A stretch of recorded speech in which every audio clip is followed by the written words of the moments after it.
judges. Would you please introduce yourselves?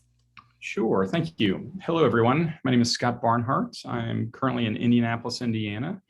I'm an attorney that works at the Indiana Attorney General's office. I serve as the Chief Counsel and the Director of the Consumer Protection Division, and I'm looking forward to hearing what you have to say today.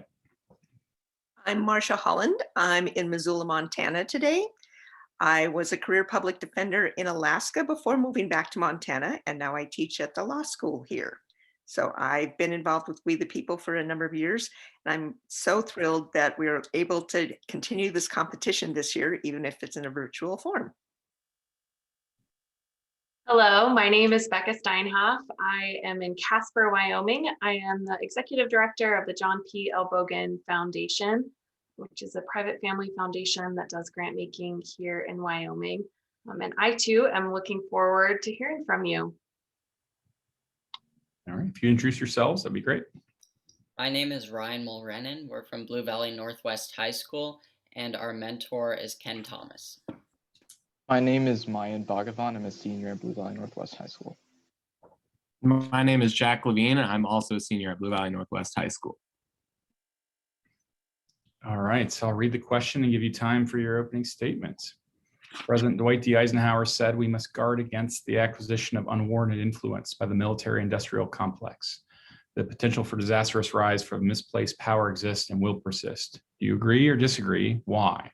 What disagreements do the founders have about a standing army, and are they relevant today? To what extent should there be an international U.S. military presence? You may begin. The military-industrial complex is a relationship between the defense industry and the military, mutually providing each other with the necessary supplies needed to carry out military operations, and in return greater influence in public policy.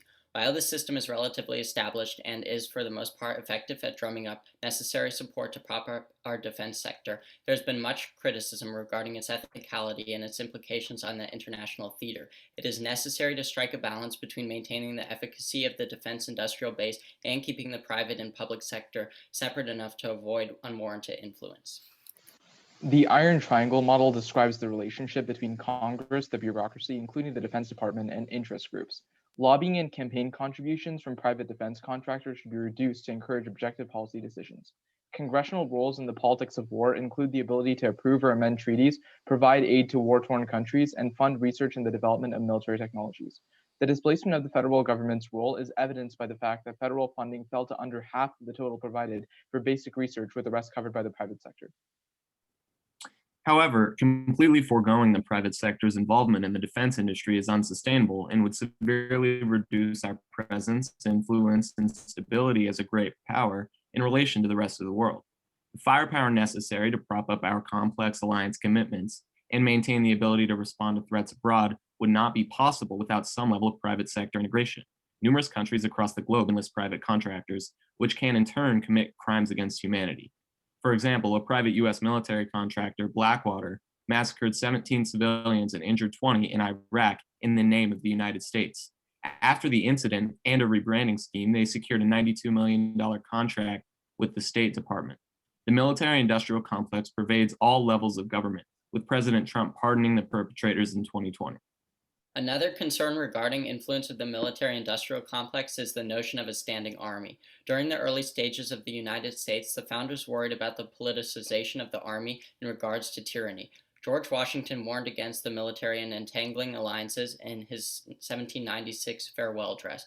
While Thomas Jefferson also opposed a standing army in the early years, he eventually supported involvement in the French Revolution and gradually understood the necessity of war-making during the Barbary Wars. An evolution in the power of military weapons makes the situation vastly different from what it was in the 18th century. For example, a stealth bomber can now reach an adversary within a matter of hours. The founders were unable to predict or even comprehend modern realities.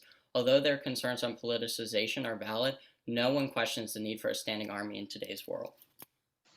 International military presence is not a quantitative question, but rather requires a nuanced understanding of a country's motives and ambitions. China illustrates this dichotomy insofar as they seek status and territory in certain regions, but also look to expand authoritarianism in others around the world. An example of where aggressive deterrence would escalate conflict is in the South China Sea. The United States should prop up our alliance commitments while limiting direct involvement with the goal of non-confrontation. One area where curbing Chinese adventurism is necessary is its attempt to spread authoritarian influence in developing regions. For example, China recently established a military base right outside the gates of the US base in East Africa. Debt trap diplomacy, specifically related to the Belt and Road Initiative, allows them to seize strategic assets and further their military presence. This also provides them the levers of power in place of the ruling regime. A recent study from the International Republican Institute claimed that Beijing employs political agents abroad to infiltrate developing democracies. Preventing backsliding is crucial to maintaining a liberal world order and reducing conflict. Democracy leads to increased diplomacy, domestic development, rational risk assessment, and mutual incentives for restraint. This demonstrates that the United States should maintain a military presence abroad, but must also use political and economic means to combat geopolitical threats. Thank you. We are now ready for your questions. Well, I have a question that's related to something you were talking about just a moment ago. So what a war looks like is very different from World War I, World War II, the Vietnam War, and the current iteration of war may not involve boots on the ground at all, but instead electronic and cyber attacks, even shutting down, say, the Dow Jones or the New York Stock Exchange, interfering with elections. Does our current military meet the expectations of dealing with how war may look the next 10 years in terms of the standing army and who's in the standing army? So under the current Biden administration, we actually are already looking at using cybersecurity means and economic means as punishment instead of actually dangerous and damaging physical combat. So an example of this would be some of the actions we're taking against Russia. As they are militarizing in the Arctic Circle, we are looking to punish them by cutting them out of the electronic banking system, which would do a lot more damage in the long run to their economic system rather than just preparing to fight them.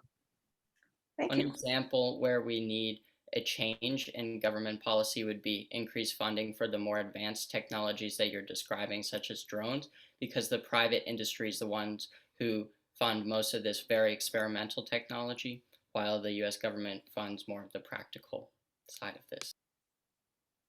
Thank you.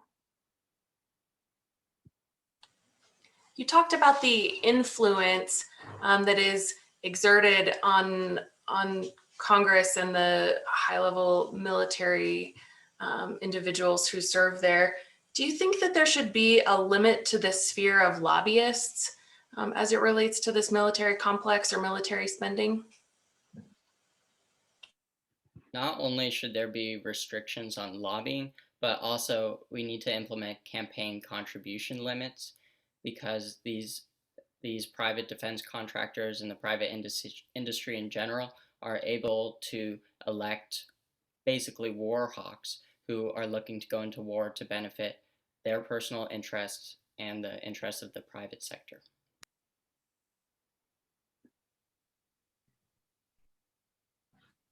You mentioned Blackwater in your opening statement. I'm curious as to whether you think that Congress should prohibit or restrict the use of private contractors in the military. We think that restricting the use of private military contractors would be the best option, because completely foregoing it or completely eliminating it would leave sort of a vacuum for the ability to prop up our defense sector. But we think that ethical concerns should be taken into place, such as humanitarian concerns, unwarranted influence on Congress, etc. Currently, there's a gray zone between forces which are tied to a state and then the private defense contractors, who may include combatants from countries that aren't even involved in the war.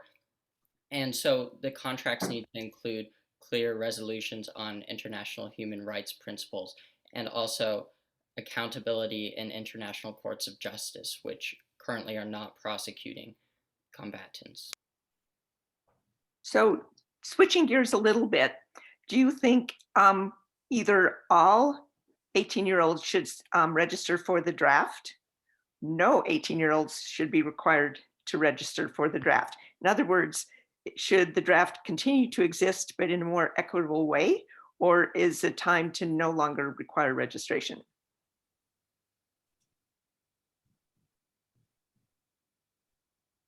I believe that there is a necessity for a draft, as in the US, we have had concerns about military personnel numbers. However, I don't believe that it needs to look how it has in the past. I heard you mention equity, and I think that's a crucial point in whatever a draft would look like if we were to have to engage in a military engagement. So I think as long as there is equity and accountability, there is not necessarily the need for a standard draft as long as we are able to accrue the numbers that are necessary. And the terms of this draft would also be heavily situational based on sort of the state of the country and whether we're engaged in conflict, what type of conflict, et cetera. Thank you. We heard in your opening statement the extent to which you believe that the United States should maintain a presence internationally. So I'm curious if there are circumstances, if any, that you think the military should be deployed domestically.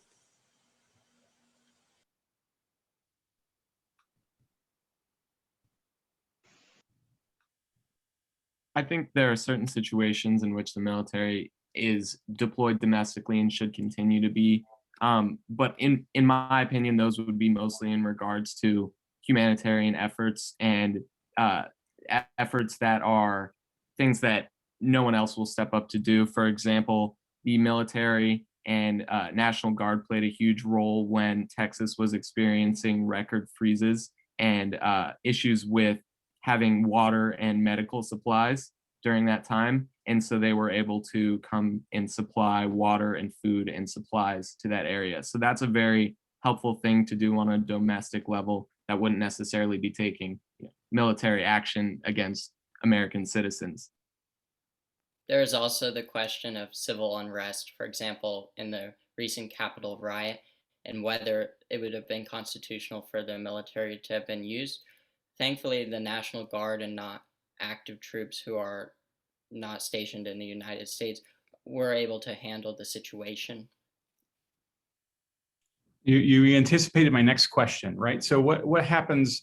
Should we use the military for things like not necessarily humanitarian aid or natural disasters, but in situations where we're addressing real issues like civil rights and things of that nature? Should be used in that context as well, or no? Is that a bad idea? Still in terms of domestically or internationally? Domestically, right? So in terms of, let's Right. the Ferguson, in terms of Minnesota right now, should we use it? Should we use the military in that context as well? Well, we think that there are situations in which use of force is justified, but they would likely also be situational and would have to involve consultation with like local and state governments and such to organize the plans. One alternative would be the suspension of habeas corpus, which would reduce the burden on government to be able to prosecute offenders quicker. And I know I'm going to ask a question and it's going to be time up, but do you think that the United States should be differentiating between National Guard service and US military service in terms of domestic responses? In other words, should we rely on the National Guard more than the US Army in dealing with the flooding in Texas and the cold in Texas or things like that? Time. Sorry. I knew that was going to happen. Good job. Nicely done. I really appreciate in terms of you defining terms like the iron triangle, right? So one of the things that's helpful for us as judges is to know what the playing field is, for you to understand what the definitions of the terms we're defining, because some of these terms can be a little bit loose, and understanding what your understanding of the definition is important for us. We've heard new examples in your round that we haven't heard before, which bodes well for you. And certainly your opening statement had a lot of really good examples, China and East Africa, and sort of, the US and China kind of following each other around. And you did a really good job of using visceral examples that helped communicate your position effectively and efficiently. So thank you very much. I appreciate it.